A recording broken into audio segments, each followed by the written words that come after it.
বহু বছর আগে মেঘেদের ওপারে এক সুন্দর রাজ্য ছিল। নাম তার মায়াপুরী। রাজ্যের চারদিকে ছিল সোনাঝরা নদী, সবুজ শস্যের ক্ষেত আর পাহাড়ি ঝর্ণা। মায়াপুরীর মানুষ ছিল সুখী ও সমৃদ্ধ। আর এই রাজ্যের রাজা ছিলেন আরব এবং রানী ছিলেন এলারা। রাজা আরব ছিলেন বীর, ন্যায়পরায়ণ এবং প্রজাবৎসল। তার তলোয়ারের খ্যাতি ছিল জগৎজোড়া, কিন্তু তিনি তরবারির চেয়ে শান্তিকেই বেশি ভালোবাসতেন। অন্যদিকে রানী এলারা ছিলেন জ্ঞানের প্রতিমূর্তি। তার ছিল প্রখর বুদ্ধি, অসীম ধৈর্য এবং মানুষের মন বোঝার এক অদ্ভুত ক্ষমতা। তিনি রাজ্যের গাছপালা, ঔষধ এবং প্রাচীন পুঁথি নিয়ে গবেষণা করতেন।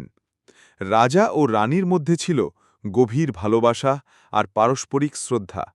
একজন ছিলেন রাজ্যের শক্তি, অন্যজন ছিলেন তার আত্মা। একদিন মায়াপুরীর আকাশে ঘন কালো মেঘ জমল। রাজ্যের ওপর নেমে এলো এক অদ্ভুত অসুখ, যার নাম ছায়ার অসুখ। এই রোগে আক্রান্ত মানুষ ধীরে ধীরে দুর্বল হয়ে পড়ত।